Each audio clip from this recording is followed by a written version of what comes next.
Hello. So right now we're going to talk about the normal distribution for the first time, okay?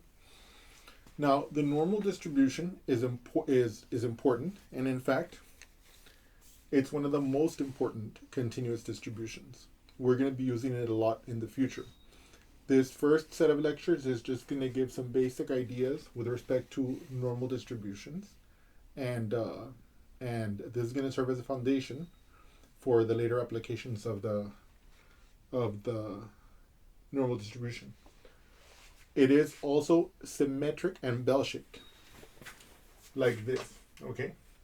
So of course, I know you guys can already tell this, but basically, it's bell-shaped because it looks like a bell, right? If we have a bell might look like this. Oops. I'm obviously not a good artist, but you can imagine this is the bell. And so that's why that's why it's called a bell shape. Okay?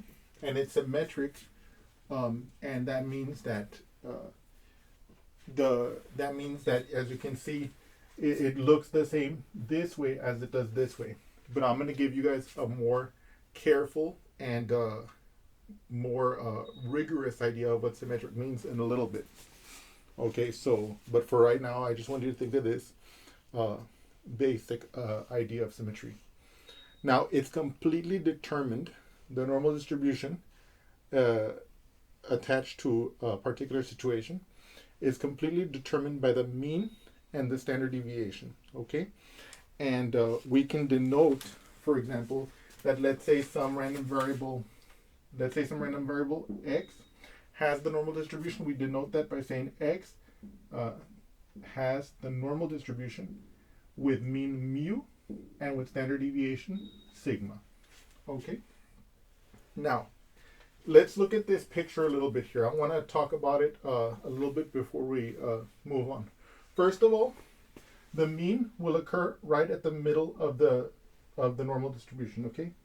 Let me make this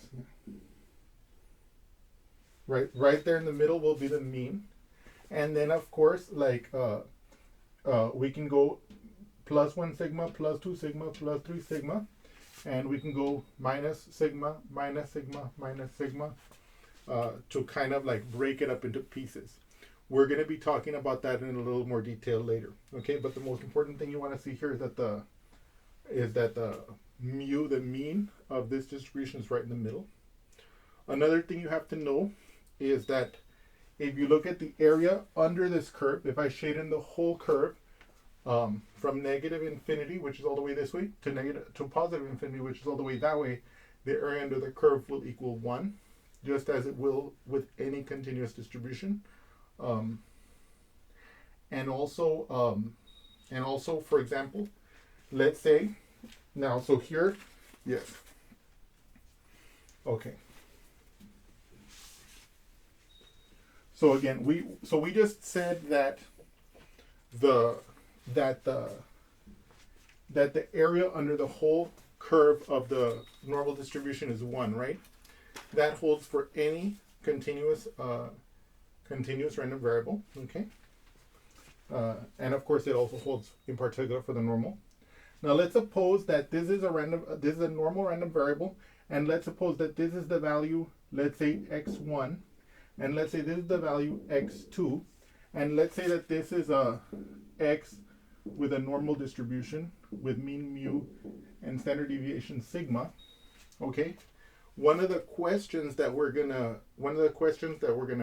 typically want to know the answer to in one form or another will be the probability that the random variable x will take on a value that's between these. So we might write that as follows: the probability that x1 is less than capital X is less than x2. Now, by the way, so this notation, I want you guys to not be confused by this notation because it's easy to get confused by it. And what this basically says is, what is the probability that the random variable will take on a value between x1 and x2? In this case, not inclusive. But if I put the equal signs here, it could be inclusive, or I could put the equal sign on one side only, depending on whether I wanted to include the endpoint or not, depending on the problem. Okay, but this is going to be one of the questions we're going to want to ask. And what I want you guys to know right now, we'll get into actual calculations later with this, but what I want you to know about this is that this will be represented by the area under the curve in between those two x values, okay? So when we want to calculate the probability that a particular random variable takes on a value between x1 and x2, that will correspond to the area under the normal curve between x1 and x2.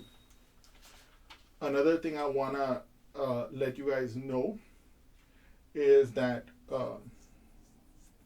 in the past we've talked about discrete random variables, and we could ask questions in that case of what is the probability that the random variable will take a particular value. Like, let's say, what's the probability, let's say in this case, what's the probability that the random variable takes on some particular value, let's say x1.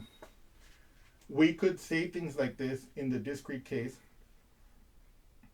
and we can still say something like this in the continuous case, except that in the continuous case, the probability that a random variable will take on a particular value is 0. This is for the for the continuous case, the probability that the random variable takes on a particular value is 0. That's in the continuous case, okay? And just to recap one more time, to use the notation that we were using before, we had said that the probability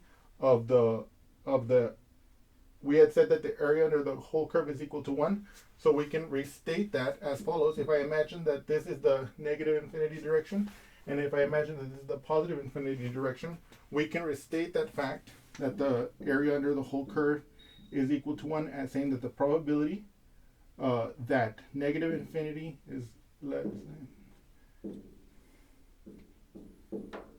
That is to say, this says that the probability that the normal random variable takes on a value between negative infinity to infinity, in other words, that it's any real number, that probability is 1.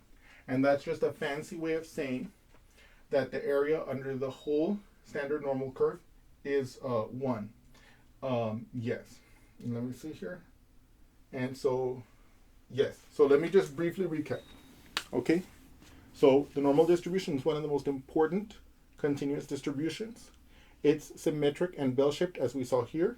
It's completely determined by the mean and its standard deviation.